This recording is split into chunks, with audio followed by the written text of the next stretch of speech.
you ever find yourself wondering, how am I going to solo over this chord progression? Well, in this lesson, I'm going to show you 5 different techniques that's going to help you do that. 5 different ways we can approach soloing over a major or a minor chord progression.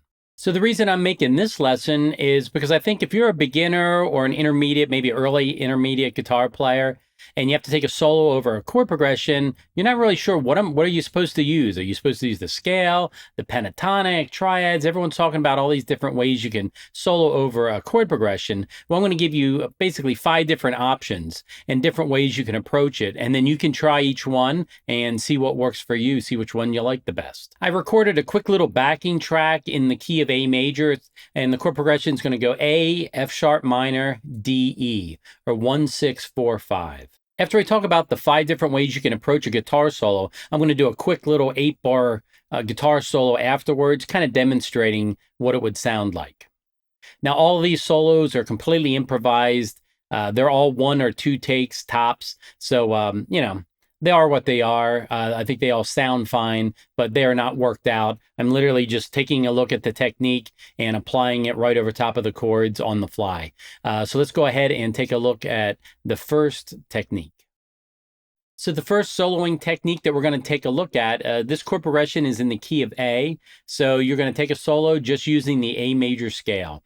It doesn't really matter where it is. Like this is A major position number 1. You can play it down here, you can play it up here. So the idea behind this is to basically just use the major scale, no matter what chords or anything are going by. This chord progression, all the chords are diatonic to the key. So, all the notes in any of the chords are in the key of A major. So you can go ahead and really just go ahead and take a solo over this chord progression just using the A major scale. If you're saying to yourself, well, I don't even know how to play my major scales or my minor scales, I've created online guitar courses that show you how to play a major scale or a minor scale all over the neck. I'll put a link down in the description and you can check those courses out if you like. Now let's go ahead and take a look at a quick little guitar solo that I created, improv'd, just using only the A major scale.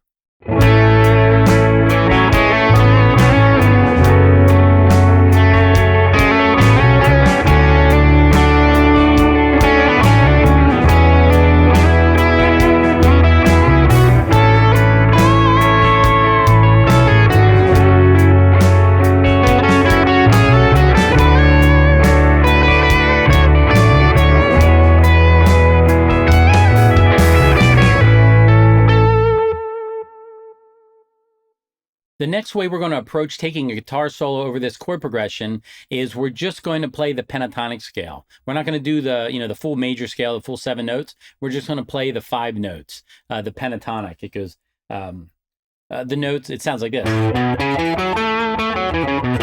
And the chord tones, or not the chord tones, but the notes in the scale are 1, 2, 3, 5, 6. 1, 2, 3, 5, 6. And if you're, if you don't know how to play an A major pentatonic all over the neck, I'll put a link down below in the description where you can get all the charts for this lesson as well. So if I was going to use only pentatonic, I'd probably start in the middle of the neck, but you have so many places you can go. You can really go anywhere on the neck that you want. For me, I like to use the pentatonic. I'm kind of pentatonic based in my brain, and that allows me, I use the pentatonic usually to kind of slip and slide all through the positions.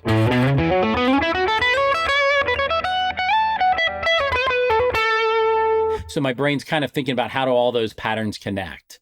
So let's go ahead and take a look at my solo using only the A major pentatonic scale.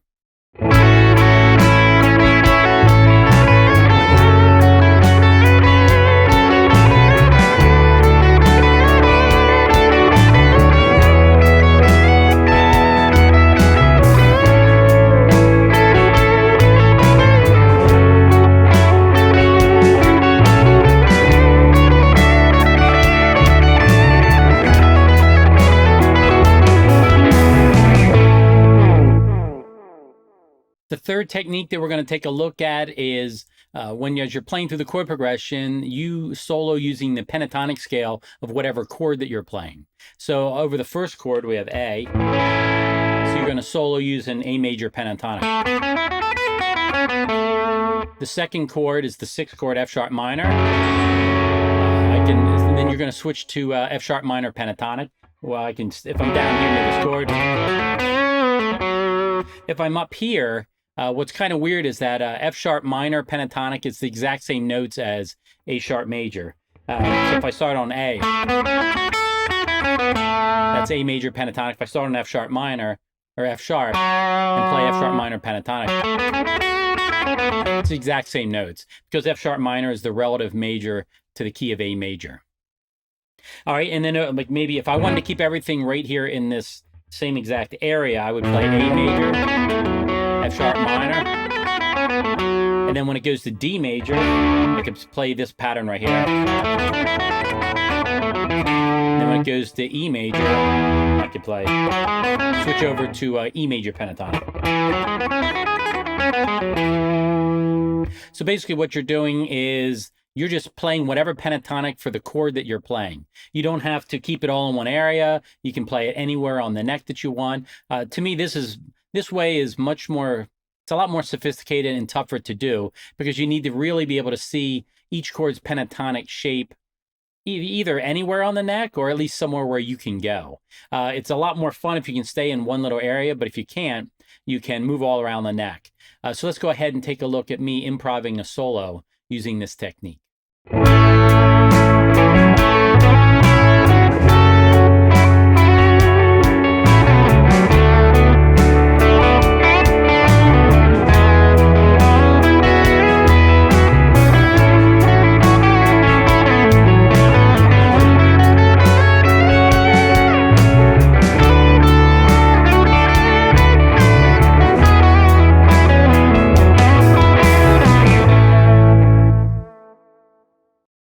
This next technique, I think, is an interesting way to go about it, soloing using triads, because a lot of times having to see the triads quick enough is kind of confusing. And then to be able to play the pentatonic scale that, you pick a target note out of the triad, and then you want to solo using the pentatonic for that scale. That's a bit daunting, especially if you're even an intermediate player. That's probably pretty tough to do. So I like the idea of you think about where a triad is. Like the first one is A major, and then you target one of the notes. Let's say when I did the solo, I targeted all root notes to make it a little easier. So like you think of where this triad is, and then you target the root. And then as the chord's playing, you start with the target note, and then the rest of the measure you just play any of the notes in the A major scale. So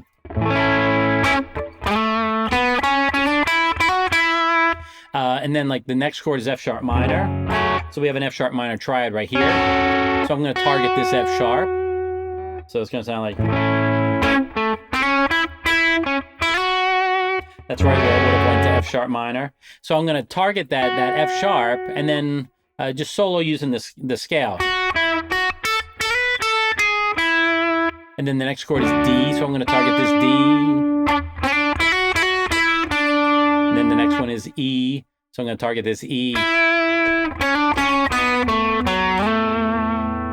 I think when you're trying to solo over triads, this is a less, I was going to say less sophisticated, but it's an easier way to deal with it. So, because if you know the major scale really well, then just pick out one of the notes in the triad, try to target that, hit that, and then just solo using the notes in the A major scale. That way you're not having to think, how do I change?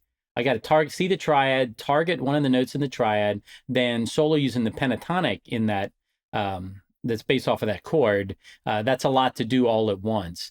So this technique it's more sophisticated. I think it's kind of between just soloing over the pentatonic, scales for each chord, and then what's going to be the fifth one. I think it's a nice go-between. So let's go ahead and take a look at my solo that I created doing this.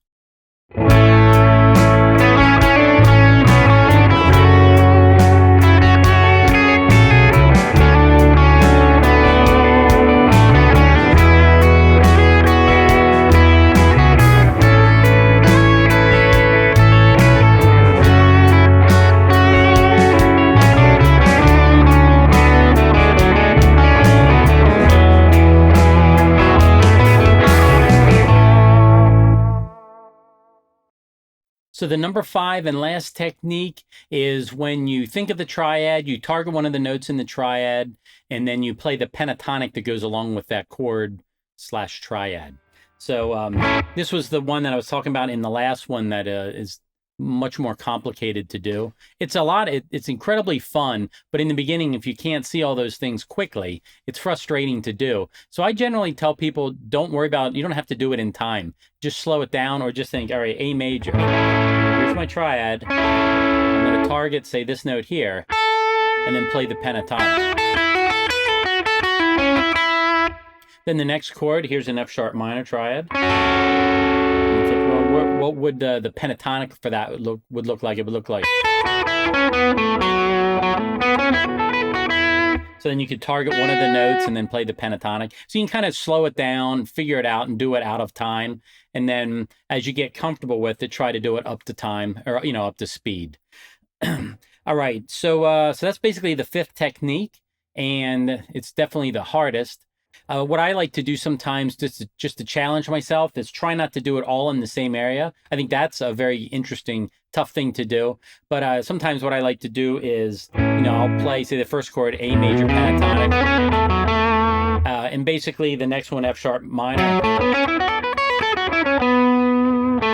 and then they maybe go to D, then E. So for each, as the chords go by, I try to make myself go, keep moving up the neck, or you can move down the neck as an exercise. It's a lot of fun. So those were my 5 different techniques and ways to approach taking a solo. This will work over a major chord or a minor chord. When I say chord, I mean chord progression. So it really doesn't matter. It doesn't matter what style, genre, if this is bluegrass, heavy metal. It really doesn't matter, because ultimately there's a chord that you're playing over top of, and you can use either any of these 5 techniques to take a solo over top of it, regardless of what kind of music you're playing.